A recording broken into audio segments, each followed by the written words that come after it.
This is an interview for the Industrial Relations Society of New South Wales Oral History Project. The interviewee is Ed Davis and I'm the interviewer Judy Hughes. The date is the 30th of November 2021. Thanks for coming, Ed. Pleasure to be here. Can we start with your early influences in life, where you're from and a bit about your family background? I was born in Brighton in England in 1951. My parents lived mainly in little towns along the Thames, and I had 10 years of boys' boarding school, which I always tell people I'm still getting counselling for. And what did your parents do? My father was mainly in hospitality, and my mother, until my parents broke up, my mother was she was involved in hospitality too. My parents ran a pub when I was born, and my mother would be in the bar. Later on, my mother worked in schools as a sort of house matron in British boys' boarding schools. What was your academic background? What did you do at school? Were there any particular subjects you liked? Well, I loved history and English, and I did reasonably well at those. And I didn't know quite what I would do at university. I got accepted into Cambridge University, and the pressure from my mother was to go and do economics, seeing that as a degree that would have good career prospects. And thinking about industrial relations, I hadn't thought about industrial relations. I didn't grow up in a political family, but I guess the 1960s, were a period of questioning what was happening in society. And then when I got to Cambridge to do economics, it was what I'd call political economics. It wasn't so much standard, the conservative economics, which seems to have taken over in universities. That was a really strong influence on me, and I started to think about what was happening in the country I was brought up in, and I developed an interest in unions. In the early 70s, I found myself sympathetic to unions in their struggle against the Heath government. I didn't study industrial relations as such, but the economics we did was political economics. So that was very interesting, very good as a background for what I did later in industrial relations. So what happened from there? Well, I got a job for a little while as a school teacher, where there were very few members of the National Union of Teachers at the school. They were members of another more conservative union. So I joined the National Union of Teachers. And I think there were two of us, and I was appointed the shop steward. Then I came to Monash University in 1974.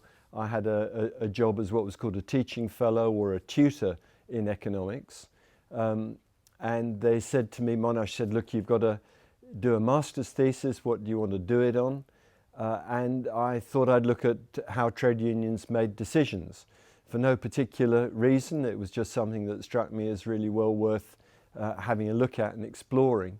And I was told by Monash, that's fine, you'll need to study industrial relations and teach industrial relations. So that was how I got into industrial relations, and I must say I loved it from the start. I loved the teaching of industrial relations, and I was absolutely captivated by the research that I was doing into trade unions. The research technique that I developed was what I was told was called participant observation, and it basically meant getting an entry into a trade union and then getting access to as many of its decision-making meetings as possible. And the first union that I got very heavily involved with was the Victorian branch of the Amalgamated Metalworkers Union, which was a very left-wing union, very influential union,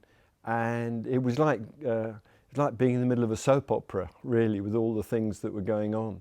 And I probably went to possibly 200 meetings, decision-making meetings within the AMWU, from workplace meetings through to national conference meetings.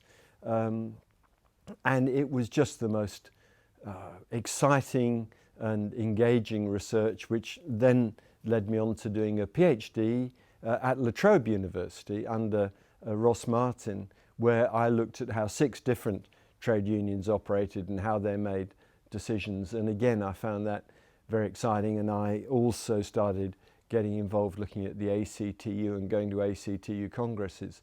So in a way, my research was very live, and it was all about talking to people and trying to make sense of what was going on. And if I couldn't understand what was going on, I sort of just said, now what's happening here? And, you know, chatted to people about it. And it was a fabulous way to develop an apprenticeship in industrial relations.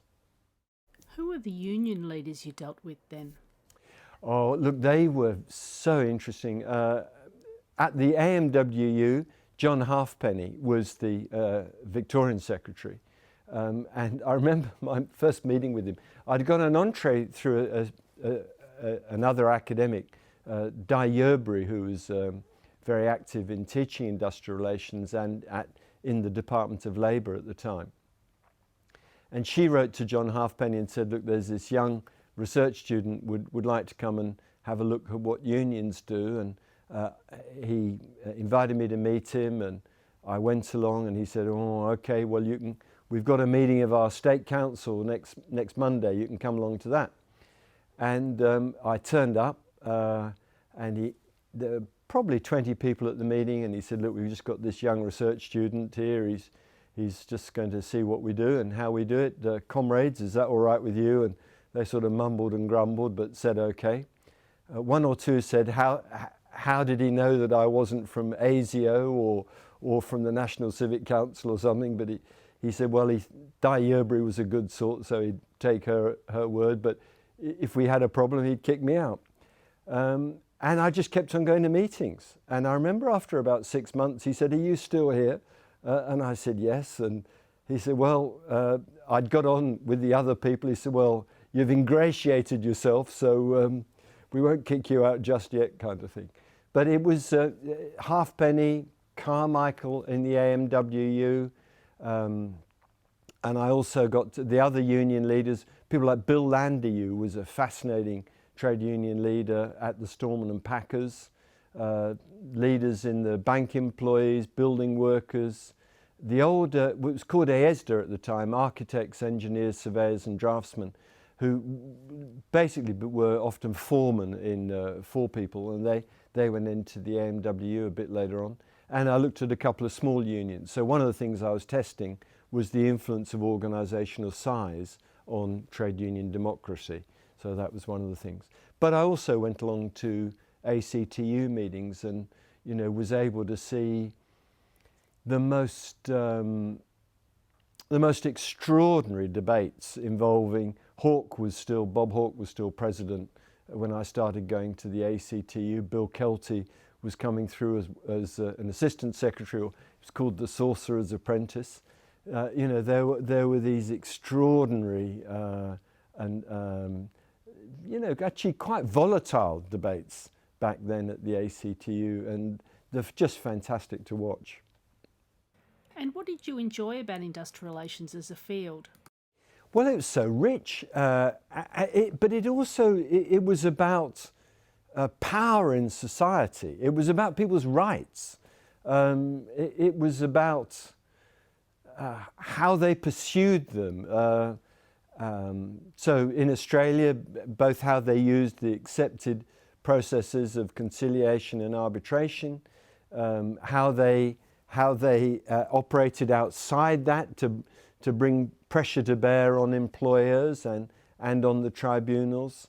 So I found that the way that conflict was waged and managed, I found that absolutely fascinating. It was political economy to me. It was about what went on in Australian society, but also having come from Britain, and I read a lot about British industrial relations and American industrial relations and then European industrial relations. You know, it was these fascinating insights into how these societies operated. And when did you join the Industrial Relations Society?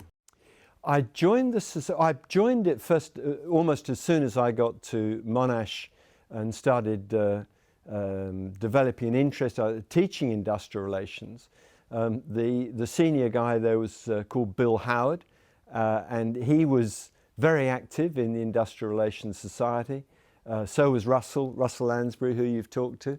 And so they quickly said, it was like joining the union. They said, you know, mate, join the Industrial Relations Society. So of course I did, and I got sent the journals and read them with great interest and started writing stuff for the Journal of Industrial Relations. And I was thrilled to bits when I had papers published in the Journal of Industrial Relations.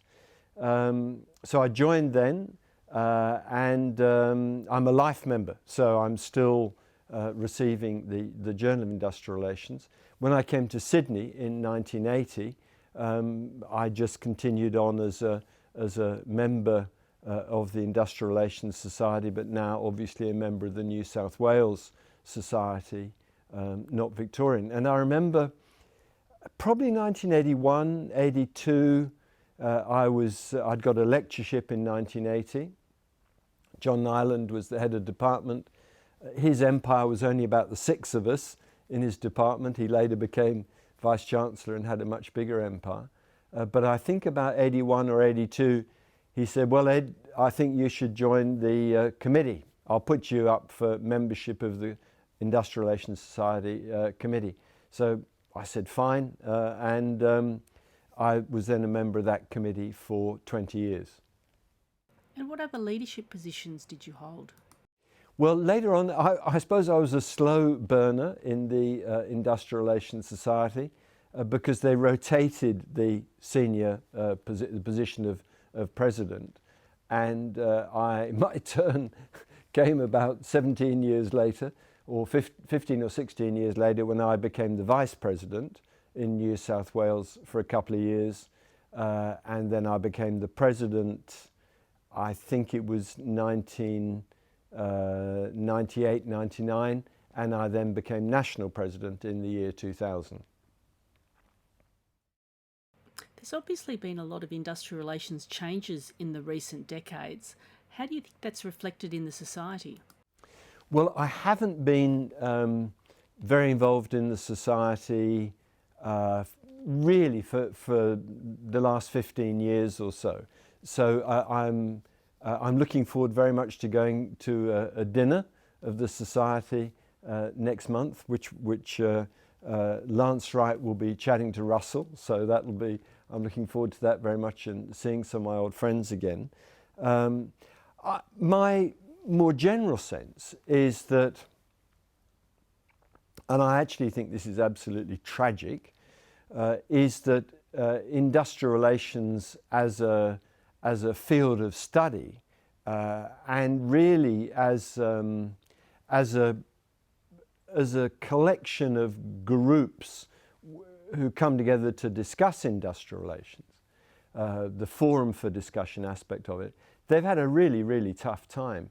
A lot of that, I think, is to do with the decline in trade union membership and influence, the decline in the influence of employer associations, and the decline in the standing of industrial relations tribunals. So I think that while the issues facing workers are as important as they've ever been, certainly, you know, issues to do with workers' standards of living, workers' rights, you know, these issues are as important as they've ever been.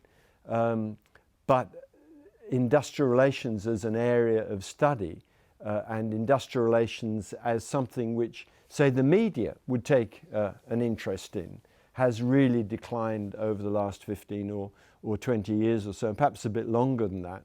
And you know, my hope would be that there will be a reversal of that, and industrial relations will come back. But the decline in unions, the decline in employer associations, the decline in the standing of tribunals has all, I think, diminished the status of industrial relations in public discussion and, say, in university teaching. There's been a big increase in HR as an area of study. What do you think the essential differences are between HR and IR? Massive. I think they're massive differences. Industrial relations, and I'm going to speak as somebody enthusiastic about industrial relations and part of that family, if you like, of made up of different groups who are fascinated by and interested in industrial relations. There's a rich history, and industrial relations, with no shame, has borrowed on economics, history, law, sociology, politics, psychology, all of those different areas. And it became really rich in its field of study. And its focus, I think, was the conflict that exists in workplace, the conflict that exists in enterprises, in industries, and at the national level between workers and their organisations and employers and their organisations. Very rich field of study. To me, human resource management assumes away a lot of the issues that are central to industrial relations. In human resource management, you often ignore the fact that there are differences of interest. You assume a unity of interest between employers, managers, and workers and employees, which seems to me a very strange starting point, and one which won't lead you to understand what happens in workplaces, whether it's overt or actually whether it's under the surface. So I found that as a university lecturer in the last phase of my work, I was asked to teach human resource management. I was lucky at the time that I could actually shape what I taught to be what I thought was most important.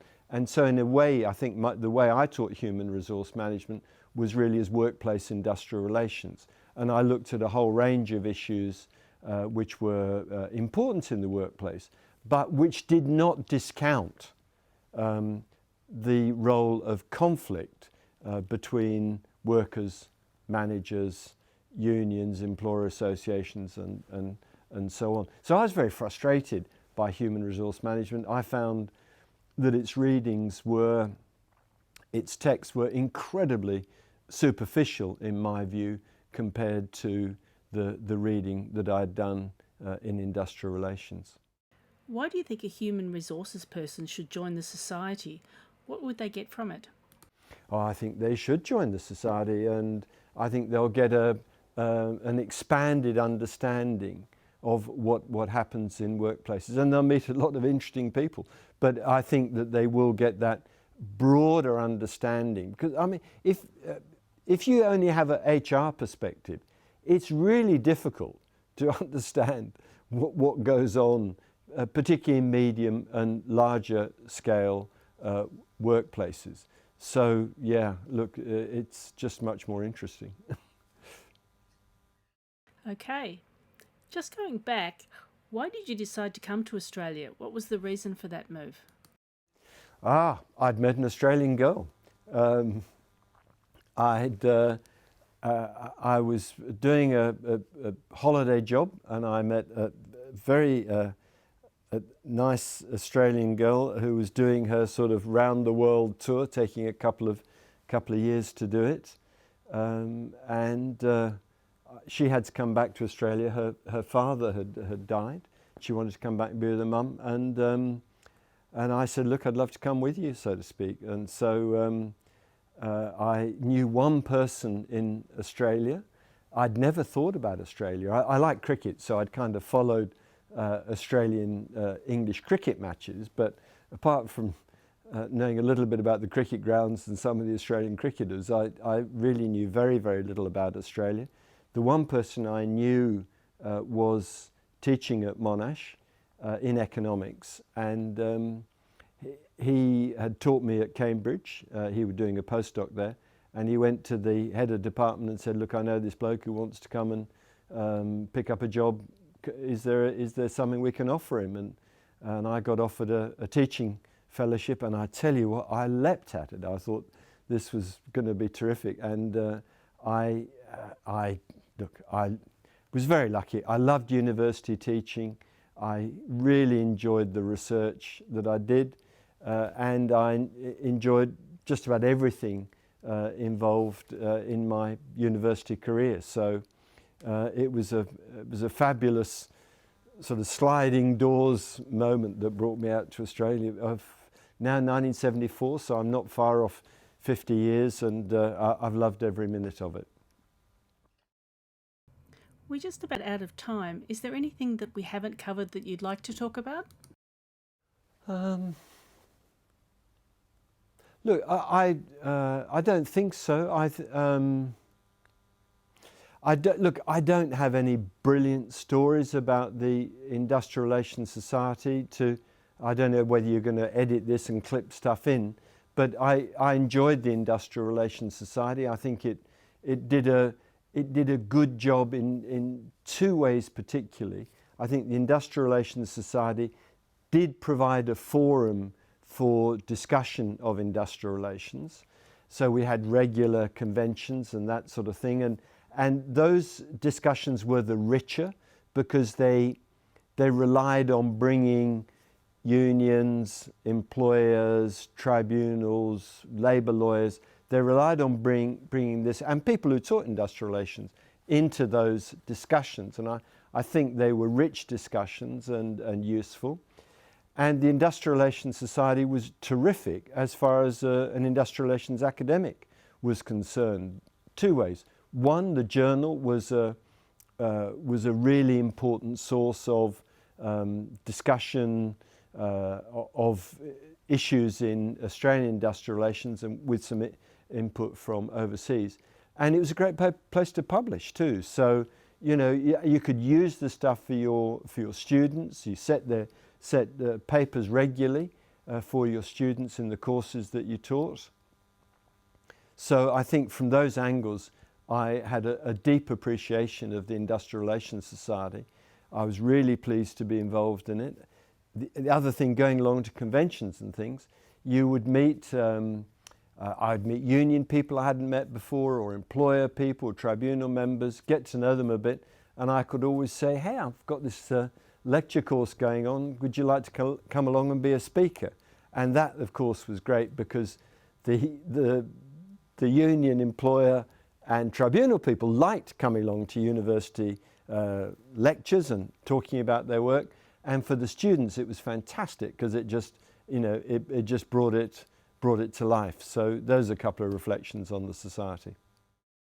That's great. Thanks so much, Ed. Thank you. Thanks very much for the invitation.